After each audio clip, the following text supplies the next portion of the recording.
Order! Order! You are an incorrigible delinquent at times. Behave yourself, man! In America, the House of Representatives has formally condemned President Donald Trump after a series of attacks aimed at 4 congresswomen in which he told them to go back to their own countries. The resolution, which is very rarely used, denounced Mr. Trump's comments as racist. This afternoon, the president went on the offensive again, calling the politicians the 4 horsewomen of the apocalypse. Nick Bryant reports from Washington. On Capitol Hill, fierce words of condemnation for the president's racist tweets. I know racism when I see it. I know racism when I feel it. And at the highest level of government, there's no room for racism. These comments from the White House are disgraceful and disgusting, and these comments are racist. The Republicans tried and failed to get Nancy Pelosi's rebuke struck from the record. Can I ask the words be taken down? I make a point of order. The gentlewoman's words are unparliamentary and ready to be taken down.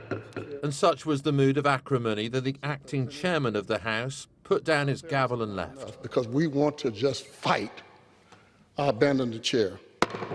The vote went along party lines. Only 4 Republicans voted to condemn Donald Trump. These are the 4 Democratic congresswomen the president targeted. They call themselves the Squad. There is no bottom to the barrel of vitriol that will be used and weaponized to stifle those who want to advance rights for all people in the United States. What did you think when you heard the tweet? This is a distraction. This is a person that really wants to vilify, demonize not only immigrants, but even communities of color. Donald Trump described them today as vicious young socialist congresswomen, and then quoted a Republican senator who called them the 4 horsewomen of the apocalypse and whack jobs. All this as the US network NBC released footage of him partying at his Florida mansion in 1992. It shows him grabbing a woman and patting her behind. And here he greets his fellow billionaire Jeffrey Epstein, who more than a decade later was registered as a sex offender and who this month was charged with sex trafficking, allegations Epstein denies. The thinking in Washington 10 days ago was that the charges against Jeffrey Epstein and his one-time friendship with Donald Trump would be the summer blockbuster of a news story. But instead of that potential scandal, the president has kept us talking all week about race. Nick Bryant, BBC News, Washington.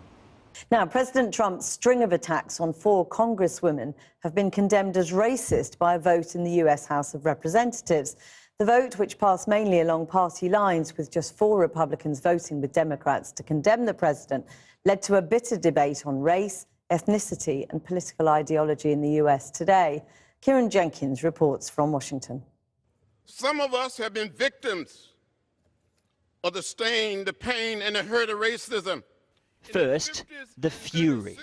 Segregationists told us to go back. One after another, Democrats rose to remind the president that words have consequences. And yes, I am a proud naturalized citizen born in India, a proud patriot, a proud person who belongs in this country.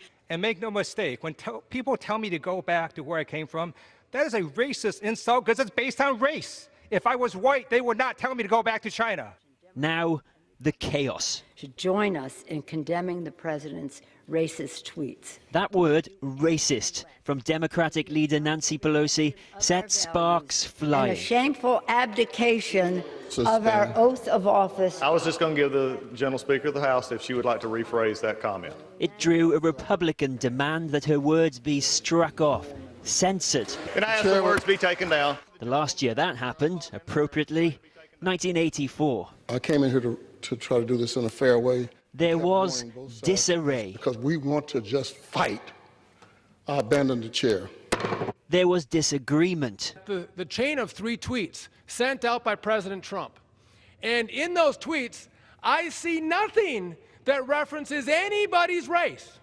Not a thing. Then history. Members will record their votes by electronic Only 4 device. Republicans supported it, but for the first time in over a century, the U.S. House of Representatives voted to rebuke a sitting president. I'm dealing with the biggest bully I've ever had to deal with in my lifetime. The self-styled squad of 4 non-white congresswomen he targeted, though, know he isn't done.